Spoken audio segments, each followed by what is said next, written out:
Your authentic self is a lie, the neuroscience of masking and the false self. You feel fake. You try to be yourself, and it lands like static. The smile works, the words come out, but none of it feels owned. You push harder, optimize mornings, therapy quotes, authenticity hacks, and somehow feel more empty. Here's the hard secret. Your brain built a false self to keep you safe. It worked. Then it took the wheel. Quick reality check from the research. 26 to 74% of people have at least one episode of depersonalization or derealization in their lifetime. About 1% develop a persistent disorder. The average diagnostic delay runs 7 to 12 years. Today we'll map how early mismatch trains a mask, what your nervous system does under threat, why digital life amplifies unreality, and how DPDR fits in, plus a step-by-step plan to peel the mask without collapsing. Peak moment cold open. The mirror shows your face, but your voice sounds borrowed. You raise your cheeks into a practiced smile. It doesn't land. At work, you glide through a presentation. Tight slides, clean answers, a nod from the director. Applause comes. Inside zero. On the train home, your partner texts. You're distant again. You type and delete 3 replies. Settle on long day. Later in bed, the ceiling fan turns in a room that feels like someone else's. You did the breath work, took the magnesium, hit your steps. Still a pane of glass. Years earlier, one small pattern locked in. No slammed doors, no bruises, just this. Approval when you performed, chill in the room when you felt. You started doing tiny calculations. Say it like this, smile there, hide that. Adults relaxed. Teachers praised. Friends liked you more when you were easy. Your nervous system learned a trick. Clamp control when emotions surge. Dull the inside just enough to pass as fine. Life sped up, grades, sports, likes, late screens. The trick became policy. The policy became identity. Last month, after another, you're here but not with me talk. You stood in the bathroom and tried to remember the last time you felt spontaneously happy. Not relieved. Happy. Your mind went blank, like a file you thought you saved. Panic rose, clamp tightened. Fear of feeling fake fueled more fakeness. You missed the real story. It isn't laziness or craziness. It's overlearned survival masking that outlived its job. The mask protected you. Then it set life's temperature so low that aliveness froze. We'll rewind to the first drafts of that mask, find where the settings got stuck, and show you how to turn the heat back up. Carefully, 5 to 10% at a time. And when unreality spikes, remember, it's the seat belt locked too tight after a jolt. Annoying, protective, and releasable. Origin of the false self. How masks form early. To understand why your smile sometimes feels like cardboard, we need to go back to the room where you first learned what earned closeness. In many homes, the lesson wasn't shouted, it was calibrated. You got affection when you were impressive, helpful, calm. You got puzzled silence, impatience, or subtle withdrawal when you were messy, angry, needy, or loud. Nobody handed you a rulebook. Your body wrote one. Keep the versions of me that get warmth, hide the ones that risk distance. Get this, kids don't seek authenticity, they seek attachment. So you adapted. You became easy to praise. The good helper, the good listener, the easy laugh. Those are good traits. The cost wasn't the behavior, it was the contract under it. I'll be who you can handle, so I'm not alone. 3 kinds of microtraumas tend to train that contract. First, criticism that targets essence rather than action. Why are you like this? Instead of that wasn't okay. Second, parentification. When you soothe a stressed parent, manage siblings, or read the room like a stagehand instead of a kid. Third, neglect that doesn't look dramatic.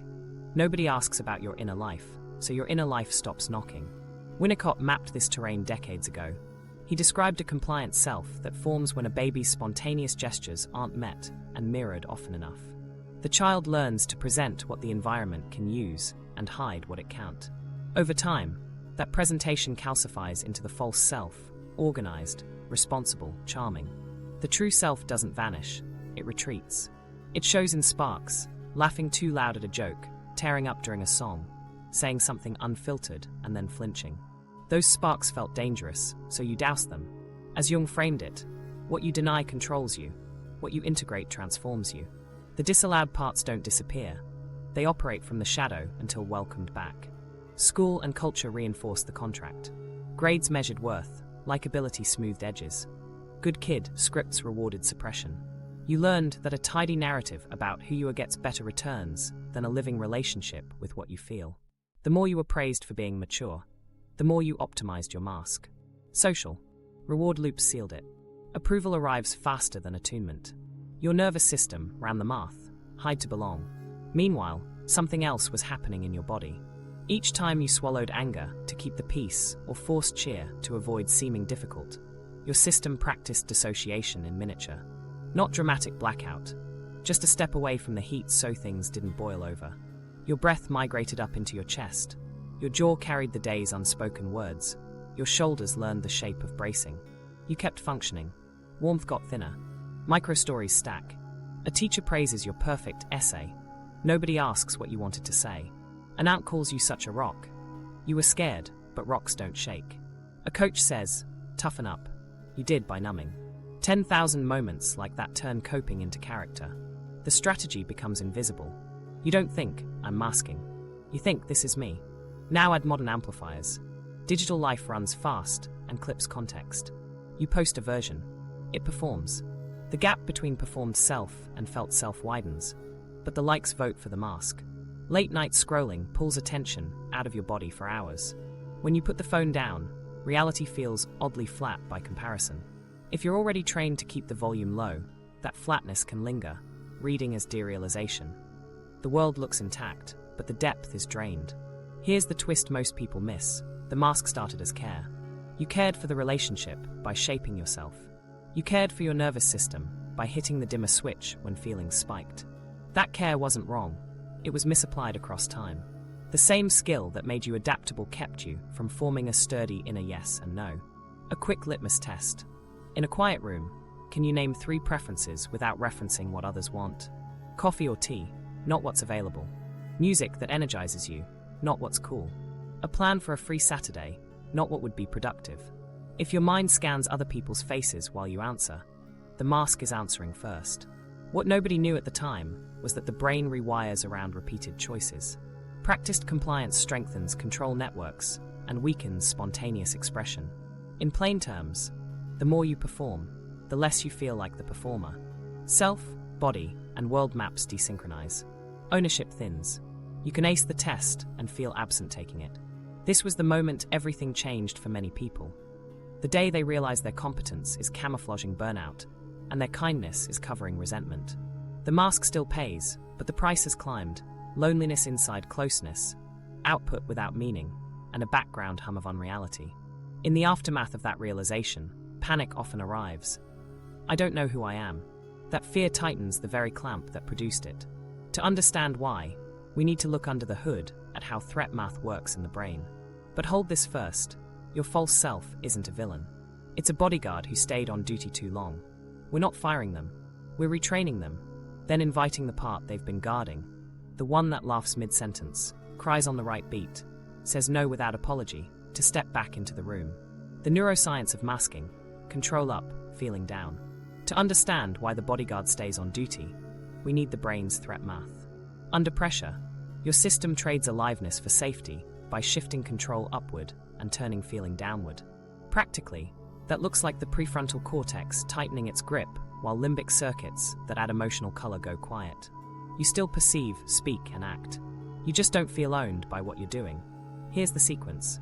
A cue hits, conflict, scrutiny, exhaustion. The brain evaluates. Could this overwhelm me? If the answer trends yes, executive networks clamp. They monitor speech, posture, timing, even micropauses. Meanwhile, the emotional resonance that normally tags experience with mind gets dampened. You're steering harder and sensing less.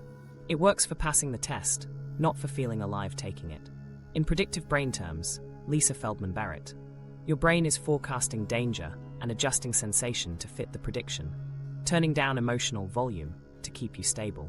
4 regions show up in this pattern again and again. Prefrontal areas, especially ventrolateral and medial, go into high supervision mode, editing behavior and thoughts, the manager parts of your brain. The insula, your internal sensation hub, gets quieter. Breath, heartbeat, gut feel become fuzzier. The temporoparietal junction, the body in space and perspective-taking hub, miscoordinates, which weakens ownership of voice and movement. And the precuneus, part of the self-referential network, the sense of me canvas, pulls back, blurring the felt continuity of me across moments. The net effect, integration drops. Self, body, and world stop snapping into one picture. Dissociation slots into this as a seatbelt. It doesn't delete perception, it unplugs the amplifier. Vision stays sharp, but depth goes flat. Speech remains fluent, but warmth thins. Think of it like muting the soundtrack on a movie you're still watching. That muting is adaptive when panic would topple the day. The problem comes when the seatbelt locks too tight and won't release without a cue. Why does it stick? Feedback loops. You notice the hollowness, interpret it as danger. What if I'm broken? And the prefrontal clamp tightens to keep you composed. The harder you try to feel real on command, the more your executive system treats feeling as risky. Control up, feeling down. Round and round. There's also timing. These aren't single sparks, they're sustained states. Instead of a brief spike, you get a plateau. Executive circuits humming, limbic coloration suppressed. That's why people can sit through meetings, cook dinner, even comfort someone while feeling like a few feet behind their own eyes. Function remains because control remains. Presence fades because resonance is throttled. A quick microstory, the text arrives. Can we talk later? Your chest tightens, but the insula's damped signal doesn't register as a wave, just pressure. Prefrontal jumps in, smile. Keep tone even. Say of course. TPJ makes you a half-step observer of your own voice. Precuneous activity drops. 10 minutes later, the memory feels like it happened to someone you supervise. You did everything right, and you feel unreal. Parallel processes make modern life a perfect accelerator. Fast, layered digital input trains your system toward constant evaluation. Scrolling forces microjudgments per second. The prefrontal loves the treadmill. When you put the device down, the body's slower rhythms feel underlit. If your baseline already leans toward clamp, that underlighting can seed derealization, world intact, meaning thin. Importantly, none of this implies damage. It's a defensive calibration. The brain is saying, keep the ship steady, cut the noise. Evolution stacked options. Fight, flight, freeze, faint, and a psychological cousin, detach. In social and performance contexts, detachment beats meltdown. But if the context never signals, we're safe now, the release lags. You keep sailing with ballast you don't need. The seatbelt's still locked. Ownership lives in synchronization. When interoception, insula, self-mapping, precuneous, perspective integration, TPJ, and executive regulation, prefrontal, coordinate, actions feel authored. Masking overuses regulation and underfeeds sensation. That's why small, precise body cues matter later. Cold water on the hands, breath paced longer on the exhale, feet pressed into the floor. They push signal back through the channels that were dimmed, giving the system evidence that present moment embodiment isn't hazardous. Another piece, prediction. Brains are prediction engines. If your history taught big feeling equals threat, your model will preemptively blunt emotion to avoid spikes. Masking becomes a forecast strategy. You don't mute because today is catastrophic. You mute because your model expects that letting feeling run will cost you. Updating that model takes repetitions of feeling a little more without something bad happening. 5 to 10% truer, not a full reveal. The irony is that over-control degrades control. When monitoring stays high, working memory clutters, attention narrows, and creativity crashes. You produce safe answers, not alive ideas. You relate cleanly, not intimately. The brain hits its performance targets and misses the point of performing. Here's a reframe to carry. The clamp is a protector, not a verdict. It kept you from getting swamped. You'll retrain it, not shame it. When the seatbelt locks after a jolt, you don't rip it out. You lean, release, and drive on. Same here, signal safety, restore small sensations, let ownership resync. So when we talk about peeling the mask, we're talking about rebalancing networks, not discovering a mystical essence hidden in a cave. Less executive choke, more interoceptive clarity. Less hypervigilant perspective shifting, more stable self-reference. Gradual, testable, feelable, and the loop begins to loosen. Modern amplifiers, digital life, and chronic overwhelm. While that clamp is running in the background, modern life keeps feeding it reasons to stay on. Start with screens. They collapse boundaries. You shift from your body to a glowing rectangle where work, gossip, grief, politics, and cute dogs live in the same 3 inches. Attention leaves the room you're actually in and lives in the feed's tempo. After half an hour of rapid novelty, you put the phone down, and the air feels underlit. It isn't mystery, it's contrast. Your nervous system expects high-frequency input, so ordinary reality reads as flat for a while. Speed is the next amplifier. Feeds move fast, reality doesn't. Your eyes and prefrontal circuits bounce from headline to comment to video, practicing microsprints of evaluation. Meanwhile, your interoceptive channels, the ones that track breath and gut, get deprioritized. When you step back into slow time, there's a mismatch. You're scanning outward for the next thing while your body is asking for one thing: pace down. That mismatch is a quiet seed of derealization. The world looks intact, but you're tuned to a faster station.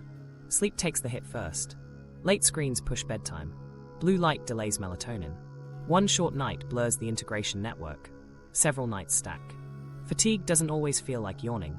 It often feels like floating, thin ownership, and the sense that your voice is a half-beat late.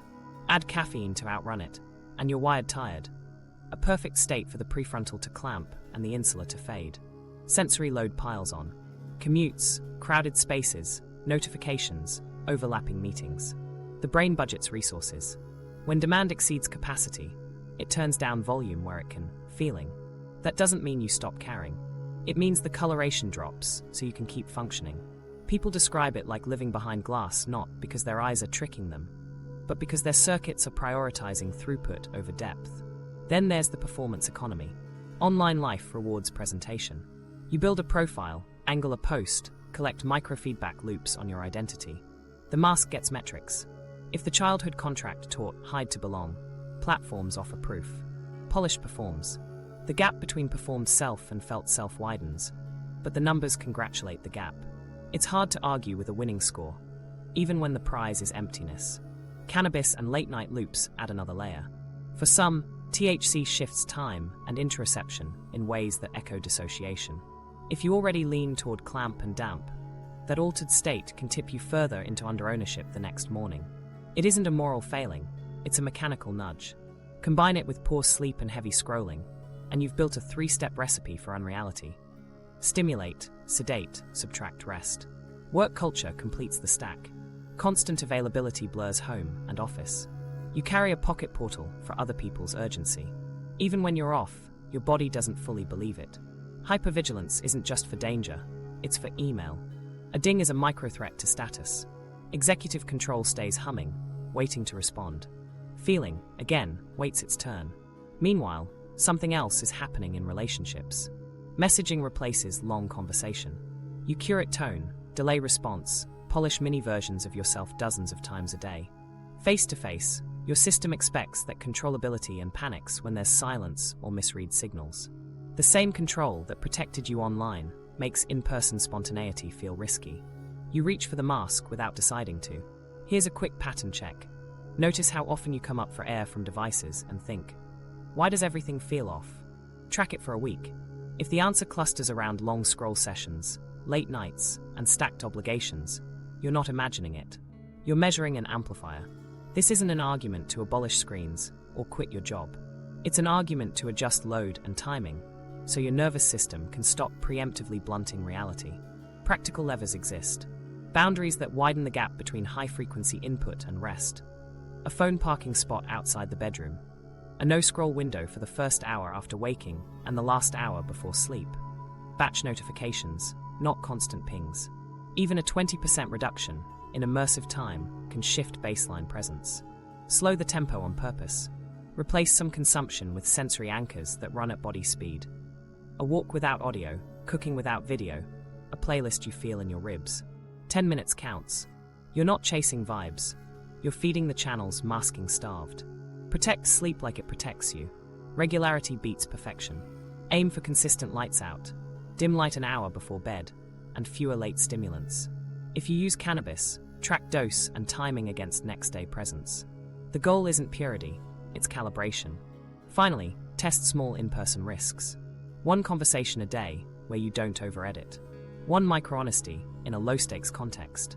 Let your system learn that unscripted doesn't equal unsafe. Each clean rep gives the clamp a reason to release.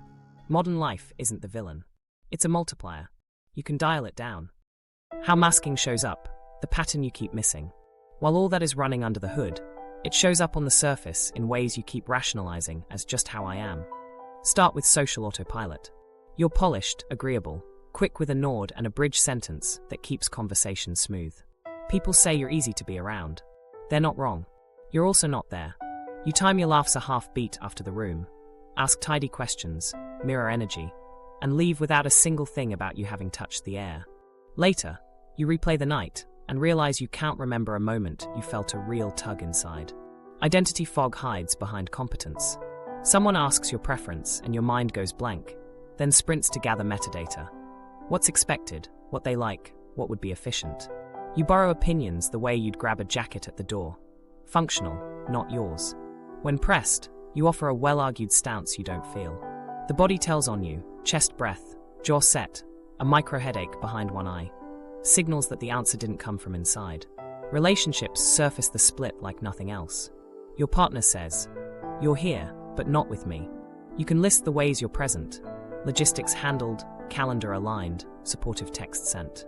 Intimacy asks for different presence. Unguarded surprise, a small reveal that could land either way.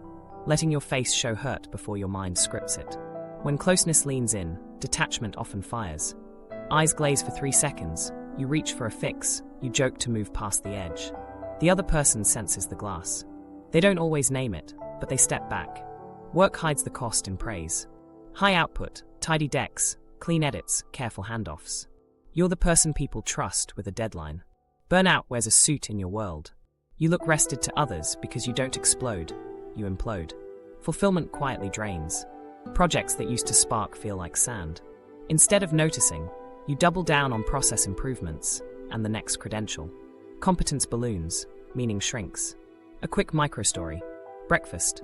The call buzzes. "Hey, can you jump on at 9? You had planned a slow start. Your mouth says, "Sure." Your stomach tightens, but the signal is faint. At 9, you're crisp, helpful on time. At noon, you feel oddly far away from the person who answered at 9. It's not dramatic. It's daily. Depersonalization and derealization weave into this pattern like fog banks that drift through known streets. On some days, the unreality tilts inward. I don't feel real. Your voice sounds recorded. Your hands look like good copies. You hear yourself agree, and it lands like someone else's line. On other days, the tilt is outward. The world doesn't feel real. The office looks staged. Light feels fluorescent even outside. Your living room flattens to a set. A quick self-check question cuts through confusion. Is the strangeness coming from me or from the scene?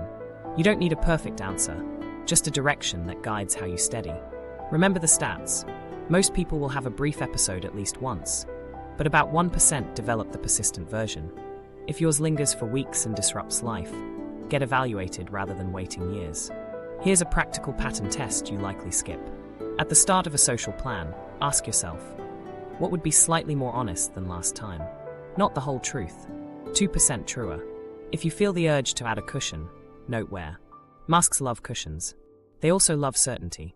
Notice how often you pre-decide the tone you'll use before you even enter the room. Your language gives you away. Masked speech is clean, buffered, and often reversible. You say, "I'm flexible," when you mean, "I'm scared to name what I want." You say, "Either works," when one option feels colder in your chest. You say, "No worries," while your neck warms with resentment. Nobody hears the heat because you ironed it out before sound. Watch how you exit discomfort.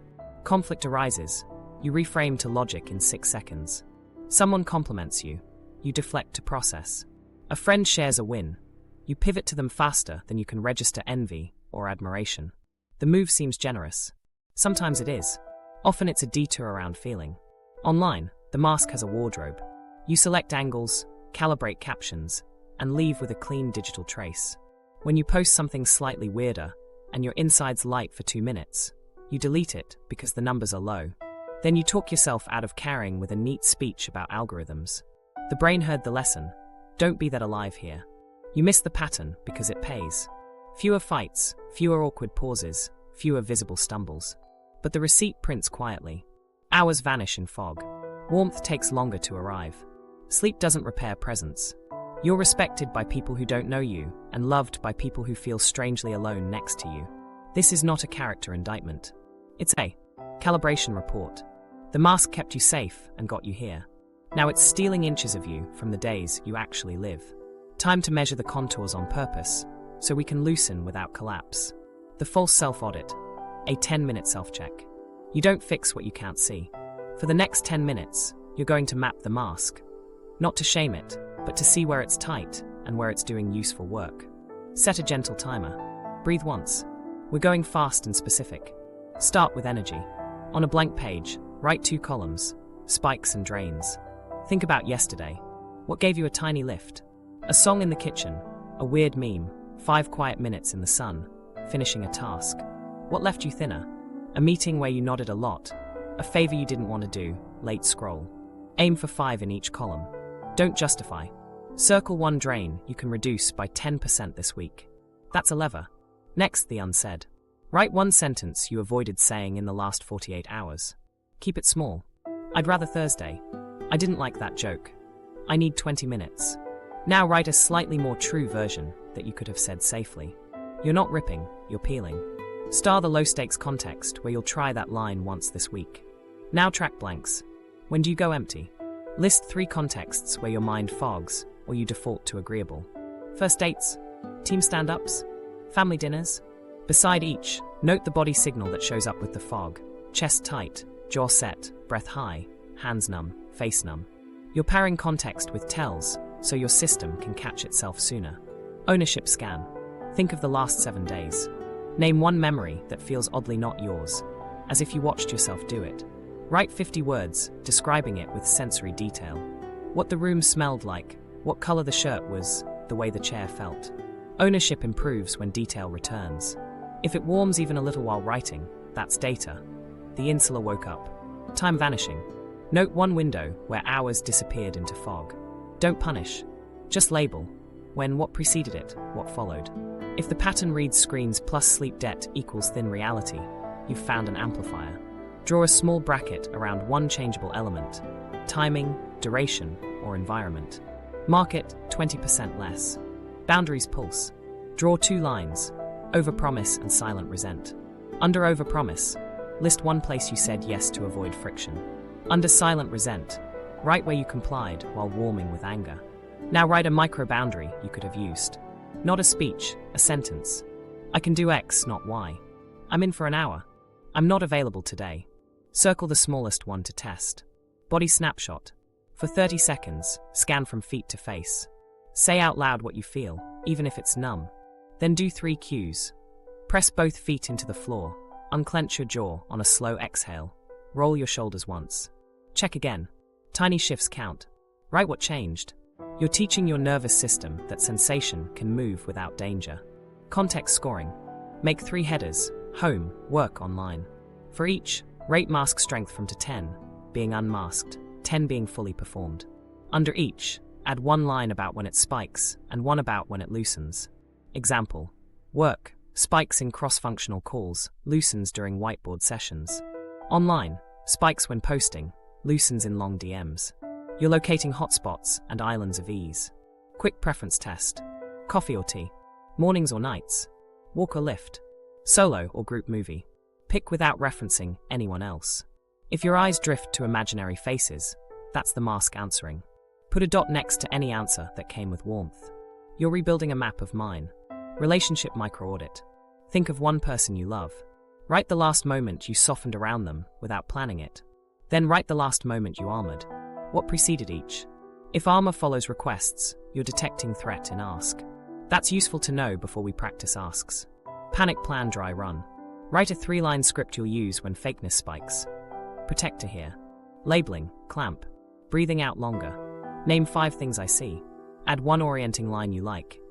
It's Thursday, I'm in my kitchen, the counter is cool. Put it in your phone notes titled seatbelt. You're rehearsing in calm, so it's reachable in heat. Finally, choose 1 lever per category. A 2% truer sentence, a 20% digital reduction, 1 micro-boundary, 1 grounding cue, and 1 context where you'll let yourself be slightly less polished. Write them on a card. The goal isn't purity, it's calibration. You're not dismantling a life. You're loosening a clamp so presence can return in inches, then feet. The map you just made tells us where to peel next. Unmasking without collapse, safety first. The mask has history and payoffs. If you yank it, your nervous system reads danger and doubles down. So we peel, not rip, 5 to 10% truer at a time. Think titration. Your job isn't to prove courage. It's to teach your body that a little more truth doesn't cost attachment or stability. Start by building safety signals, the boring foundations that make change stick. Regular sleep is your first ally. Pick a consistent lights out and wake time within a 45-minute window for the next 2 weeks. Dim light an hour before bed. Phones parked outside the bedroom, caffeine earlier in the day. Food and hydration next. Anchor 2 steady meals and carry water. Add movement that's doable when you're tired. A brisk 10-minute walk, a few squats, a slow stretch. These aren't wellness points. They're inputs your insula recognizes as we're resourced, which loosens the clamp's logic. Now stack grounding. When the clamp tightens or unreality spikes, run a simple circuit you've rehearsed. Tactile, paced breath, deliberate movement, external naming. Press both feet flat. Feel the shoe edges and floor. Breathe in for 4, out for 7, 3 rounds. Clench and release fists twice. Roll shoulders once. Name 5 things you see, 4 you hear, 3 you feel. Don't rush. You're feeding signal back to the channel's masking turns down, so the seat belt can unlock. Then step into micro-honesty. Use slightly more true scripts. Low stakes first. If your default is, either works, try, I prefer Thursday, but Wednesday works if needed. If you usually say, no worries. When there are worries, try, I can do it, and I'll need until Friday. When a joke stings, not a sermon, just oof, that landed weird. You're not swinging to radical transparency. You're training your system that small truth is survivable. Handle the adrenaline of truth with a panic plan. Pre-write a 3-line label. Protectors here. Clamp on. I'm breathing out longer. Add an orienting line. It's 4:15. I'm on the blue couch. The window is open. Then run your grounding circuit. Remind yourself, protector, not failure. The goal isn't to delete fear. It's to prevent fear from calling the shots. Add dose control to situations. If a fully unmasked dinner with family would overwhelm you, choose a 5% rep. Share one preference and tolerate the 2 seconds of silence after. If naming a boundary at work feels like a cliff, start with scope instead of no. I can take A, not B. Your nervous system learns from successful micro-exposures, not imagined heroics. Calibrate context. Use easy environments to build reps. A barista, a taxi driver, a friend you already feel safe with. One micro-reveal a day. I'm actually tired today. I don't love that song. I'd rather walk. Treat these as gym sets. If your heart flickers and then settles, that's adaptation. If panic spikes past usefulness, dial back 2%. We're aiming for pressure that stretches, not snaps. Bring your bodyguard into the plan. Literally talk to the part that clamps. You've kept me steady for years. I'm going to try 2% more truth. I need you with me, not over me. It sounds odd. It works. Respect lowers internal resistance. When the bodyguard feels seen, it loosens faster. Create safe exits. Before truth reps, line up a simple out, a bathroom break, a short walk, a text to yourself. Pause, breathe, orient. Knowing you can step away lowers anticipatory fear. Keep sugar and cold water nearby. Both can nudge interoception when you're drifting. Expect backlash feelings. After a micro-honesty, you might feel guilt. Who do you think you are echo? Name it. Guilt is here because truth used to cost belonging. Then check reality. Did anyone leave? Did the floor open? Usually, nothing breaks. That reappraisal updates the predictive model that equates truth with threat. Keep a tiny ledger. Each day, jot one rep you ran and one sign of safety that followed. Someone nodded. The conversation continued. Your chest softened. 2 lines. Wins train memory to notice progress instead of scanning for failure. Finally, set one ceiling. No more than 1 higher stress rep per day. If you push 3, the clamp will call it an attack and lock. Safety first isn't avoidance, it's pacing. You're rebuilding trust with your own system. Go slow to go stable. The point isn't to become brutally honest. It's to be alive and honest enough that what you say and what you feel can share the same room. Meeting the exiled parts. Shadow integration basics. We've peeled a little without ripping. Now we meet who's been waiting behind the door the bodyguard guarded. Start simple. Name the part your family or culture disallowed. Maybe it's the angry one who hates being cornered. Maybe it's the needy one who wants closeness without earning it. Maybe it's the proud one who likes being seen. Maybe it's the playful one who doesn't ask permission. One usually steps forward first. Don't hunt for the perfect label. Use the first word that makes your chest warm, your jaw twitch, or your eyes sting. That's your trailhead. As Jung would put it, until you make the unconscious conscious, it will direct your life, and you will call it fate. Next, compassionate witnessing. Sit where you won't be interrupted. 2 minutes on a timer. Describe this part in plain language without fixing it. You show up when I'm asked to do more. You tighten my throat. You want to slam a door. Or, you're small and hopeful. You hate the sentence, I'm fine. You tug my sleeve in crowded rooms. Speak in second person to create space, or first person if ownership helps. The point is contact without judgment. If you feel the clamp, name it. Protector here. And keep your voice soft. Map the positive intent. Every exiled part started as protection. Anger drew a line when no one else would. Need asked for care in a drought. Pride carried you through rooms that didn't clap for you. Playfulness kept life from shrinking to chores. Write one sentence that honors what it tried to do. You kept me from disappearing. This flips the frame from enemy to ally and lowers the bodyguard's alarms. Then schedule controlled exposure. 10 minutes, once or twice a week, where that part gets supervised airtime. If it's anger, give it a safe outlet. Pace fast, write a blunt paragraph you never send, push against a doorframe, exhale like you mean it. If it's need, practice one ask so small it can survive a no. A hug, a call, a glass of water brought to you. If it's pride, share a win with a friend without immediately minimizing it. If it's play, put on the stupid song and dance in the kitchen alone. The rule is containment. Clear start, clear stop, no spillover onto targets. Add repair language when you finish. Thanks for protecting me. I'm taking the wheel now. This isn't theatrics. It's a cue to the nervous system that agency is present. Over time, the part learns it doesn't have to hijack to be heard. Expect echoes. After sessions, shame may knock. Who do you think you are? Answer simply. Someone learning to feel without breaking things. Guilt may mutter about being selfish. Check reality. Did anyone lose safety? If not, mark it as old code firing in a new room. If a part overwhelms, narrow the dose. Sometimes the angry one wants the whole house. Tighten the container. Smaller movements, shorter time, colder water, stronger exhale. Or switch channels.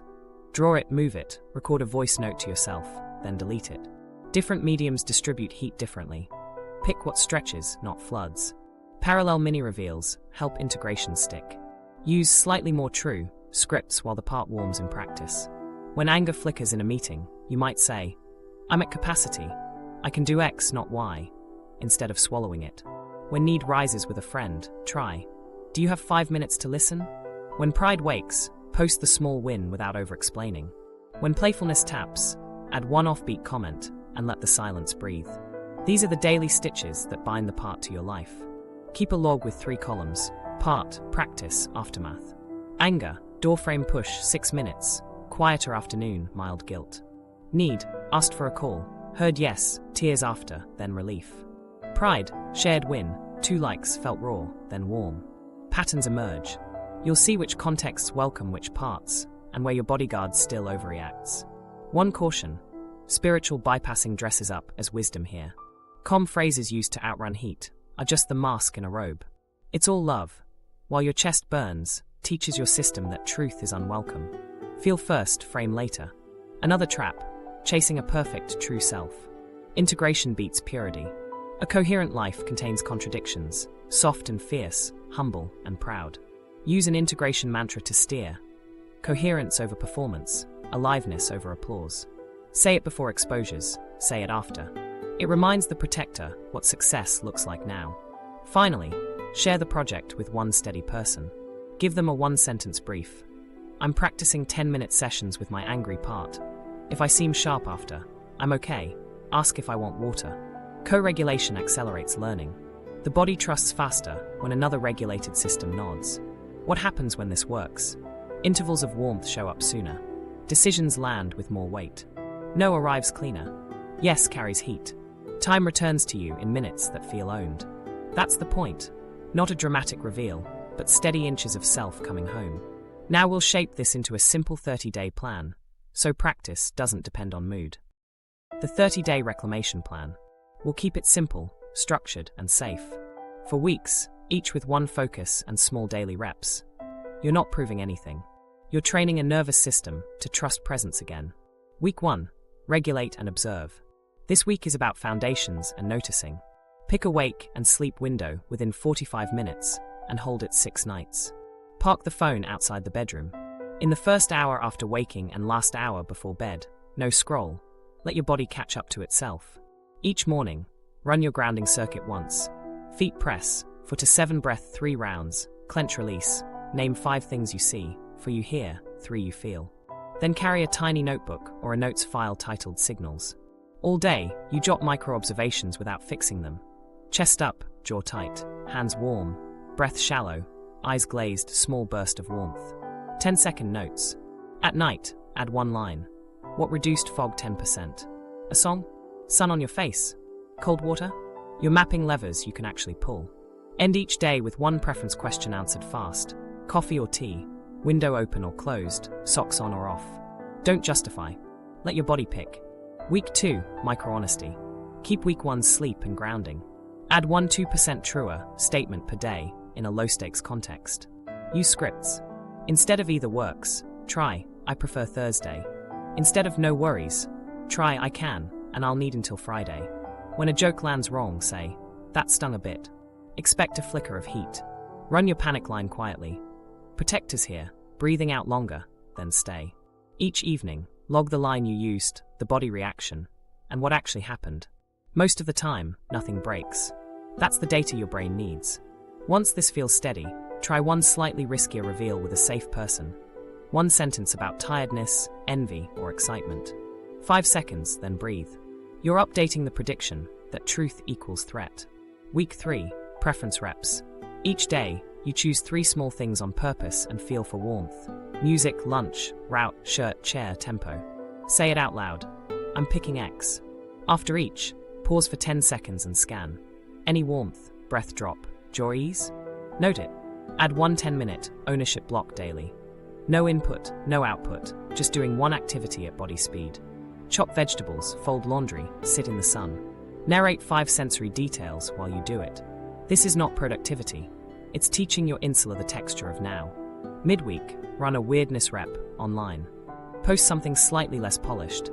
1 sentence you actually care about, a photo you didn't over-edit, a song you like. Leave it up for 24 hours. Log the urge to delete, breathe, and let the system learn that small authenticity doesn't end belonging. Week 4, boundary reps. This week, you practice 1 clean no and 1 clean ask. Scope counts as no. I can do A, not B.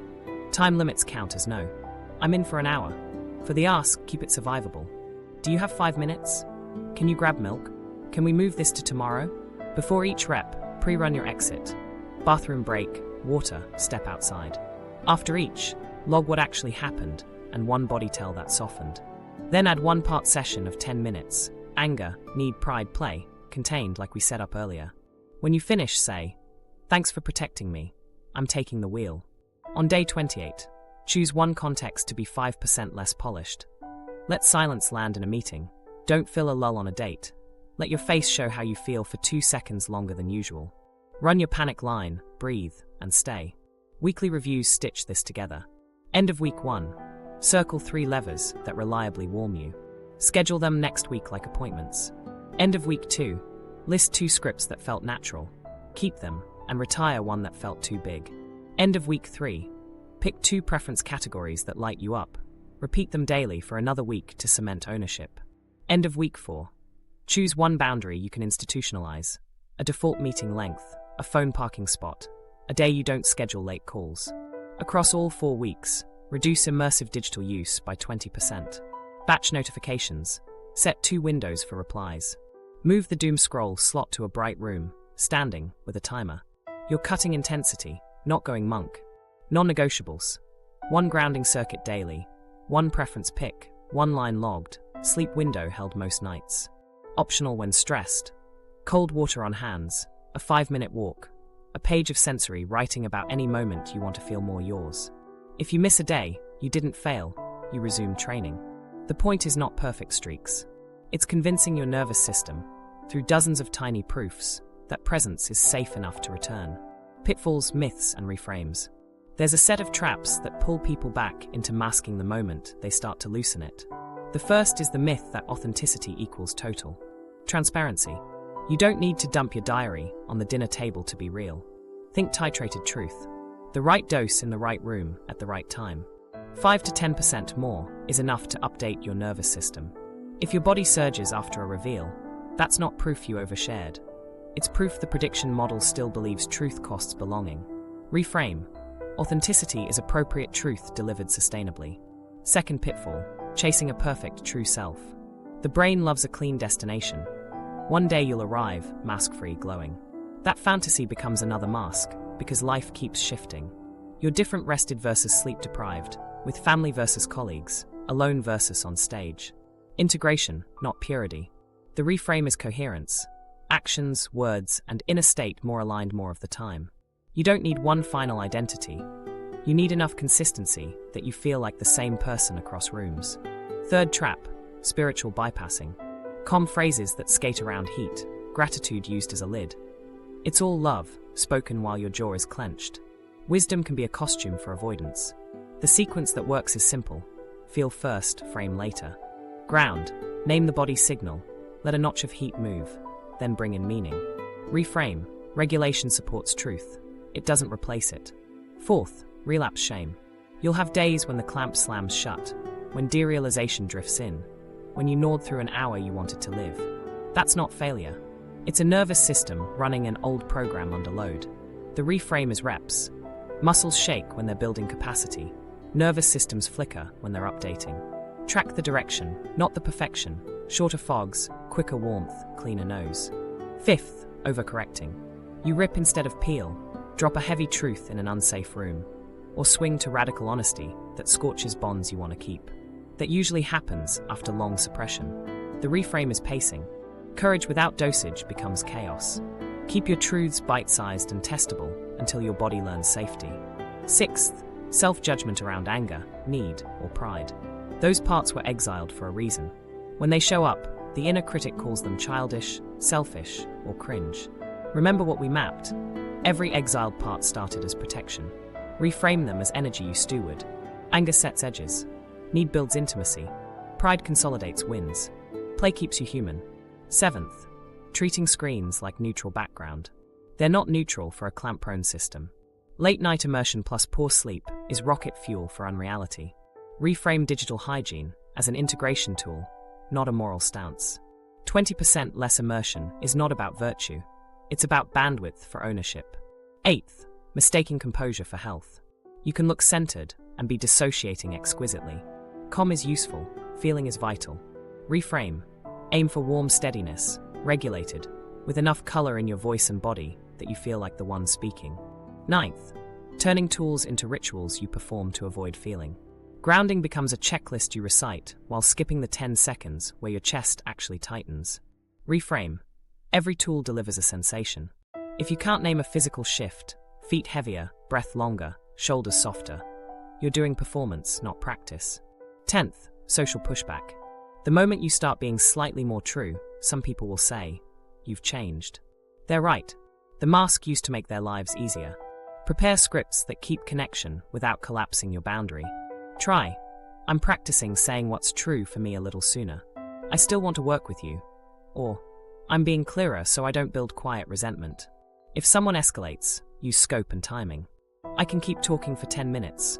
Or, let's revisit tomorrow. There's also the nice trap. You've trained generosity to outrun discomfort. When you pause to check your preference, you'll feel selfish. Reframe. Pausing protects the relationship from hidden resentment. A clean no now is kinder than a leaky yes. Watch for identity fog disguised as flexibility. I'm easy can be a value. It can also be a smokescreen. If your body tightens after you say it, translate it into a preference plus openness. I prefer Thursday, and I can flex to Wednesday. Expect plateau panic. Weeks 3 and 4 often feel flat. Less fog, not yet much joy. That's the space where the system relearns texture. Keep the reps. Warmth accumulates, then shows up suddenly in ordinary moments you used to miss. Finally, remember the core reframe. Your false self is a protector that overstayed. You're not ripping out wiring. You're renegotiating a contract. Coherence over performance. Aliveness over applause. Small truths, steady safety, frequent practice. And when you slip, You don't start over, you continue. Life after masking. What changes? When the clamp loosens, change doesn't arrive as fireworks. It lands in quiet upgrades that stack. The first place you notice is work. Aligned effort starts replacing performative grind. You still meet deadlines, but the way you choose them shifts. You stop volunteering for projects that impress everyone except you. You gravitate toward tasks where your nervous system settles. Whiteboard time, deep writing, a patient build, versus the shiny sprint that buys applause and costs a week of dissociation. Meetings feel different. You don't pre-script every sentence. You ask one real question earlier. Silence stops meaning danger. And because you're less busy monitoring yourself, ideas show up with fewer edits.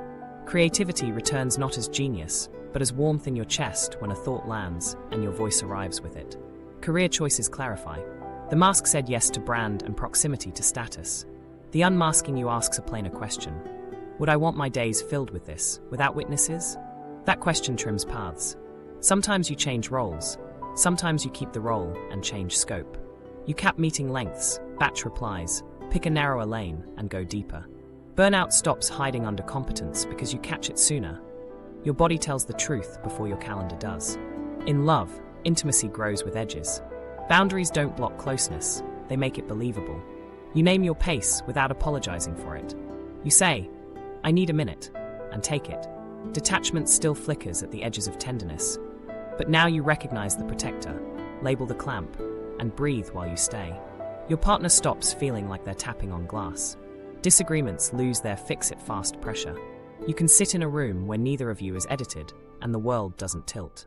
Codependence thins, because you're no longer offering rehearsed versions of you in exchange for peace. Instead, you trade truths in bite sizes, and watch trust accumulate. Health changes are subtle and steady. DPDR spikes still happen, but they shorten. You run your circuit by reflex, feet, breath, movement, naming. Ownership comes back faster. Your hands look like yours again. Your voice lands in your throat. The room regains depth. Sleep stabilizes because your evenings aren't loaded with last-minute scrolls and quiet resentment. Mornings stop feeling like borrowed time. You notice hunger and fullness earlier. You move because your body asks, not because a tracker accuses. Recovery speeds up. The fog that used to steal a day now steals an hour. Friendship composition shifts. Performative bonds drift. The people who preferred your mask call less.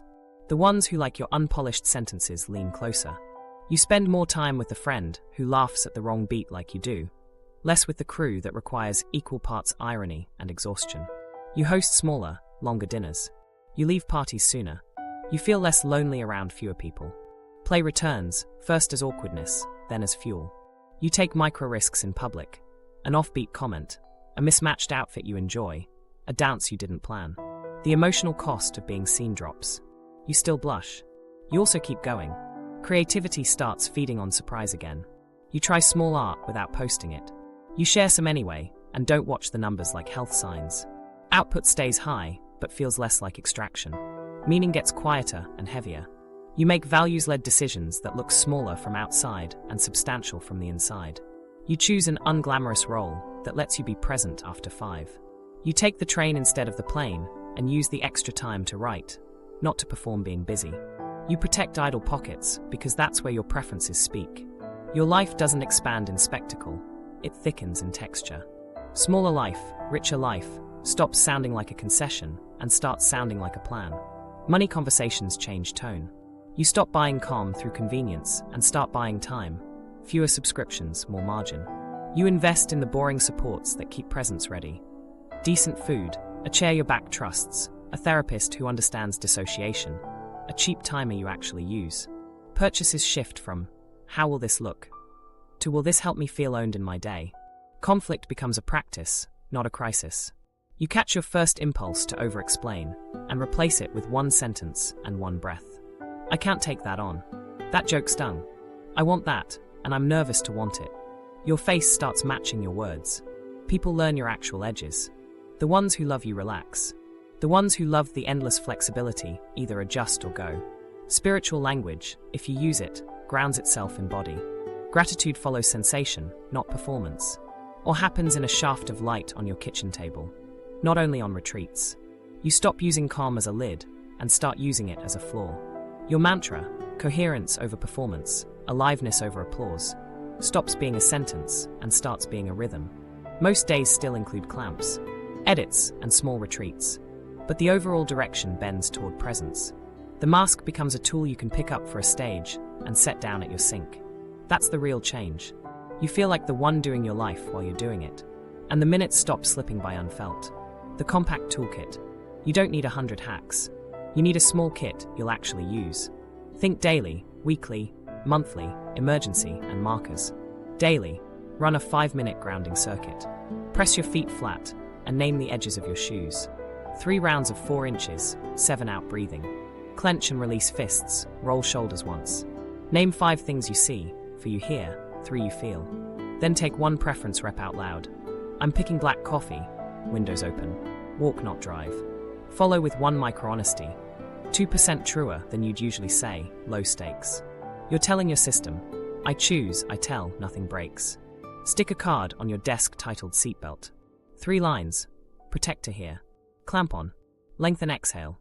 Add an orienting line. It's Tuesday, kitchen light on, mug is warm. Your brain needs simple cues under stress, not poetry. Weekly, half-day offline. No heroics. Pick a window where it will cost the least and protect it like a meeting. Use it to do slow body things at body tempo. Cook, walk, sit in sun, sort of draw. Add 1 boundary rep and 1 exiled part session. Boundary rep example. I can do A, not B, or I'm in for an hour. Part session. 10 minutes contained. Anger pushes a doorframe. Need asks for a hug. Pride shares a win without a cushion. Play dances to the song you almost never play.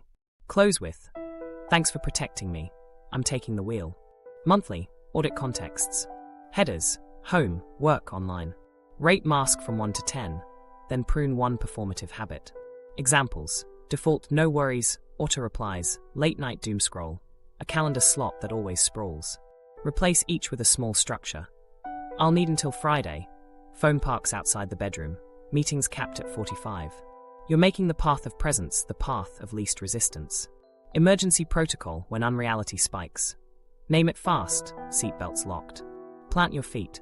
Cold water on hands for 15 seconds. For inches, 8 out twice. Touch 3 textures. Name the date, place, and 1 smell. Then move something heavy or do 10 slow squats. Call or text 1 sentence to your safety person. Clamp spike, running circuit. You're feeding signal to the channels the clamp dims, while adding co-regulation. Progress markers, shorter fogs, quicker warmth, cleaner nose. Track them like sightings. Felt my hands come back in 2 minutes. Said I prefer Thursday, heart spiked then settled. Skipped a polished caption, urge to delete faded. You're teaching your memory to record evidence of change, not only threat. Keep scripts ready for pushback. You've changed. Try, a bit. I'm practicing being clear sooner, so I don't build quiet resentment. If someone presses, I want to keep working together, and I'm going to be clearer about scope. Scripts are bridges. You cross once, then need them less. Pair tools with anchors. Put your grounding card where your hand lands when you open the laptop. Put a water glass where you end calls. Put your notebook in the pocket you actually use. The environment should remember for you. Use the tiny ledger. Each night, 2 lines. 1 micro-honesty used, 1 sign of safety that followed. If a day goes sideways, write resumed. You're training continuation, not perfection. 1 more piece, generosity after truth. When you place a boundary or share a preference, add a small offering you can honor. I can't take B, and I can send notes from A. It's not appeasement, it's stewardship. You're learning edges without burning bridges. Keep the mantra visible. Coherence over performance, aliveness over applause. Say it before a meeting, after a reveal, when you want to over-edit your face. The kit isn't glamorous. It's repeatable. Used daily, it puts inches of you back in the day. You weren't broken. You were overprotected by a mask that kept guard long after the danger passed. Trade a sliver of performance for presence today, and the world gains depth again. If your episodes last weeks and interfere with life, remember the average diagnostic delay is 7 to 12 years. Don't add to it. Get evaluated. Run the 5-minute circuit. Use 1 micro-honesty, and post your exact line below so others can borrow it. Which tool will you test first? Cold water, the 4 to 7 breath, or a 2% truer sentence? Subscribe for part 2, where we'll walk a live 10-minute audit and a real-time unmasking rep you can follow, step for step.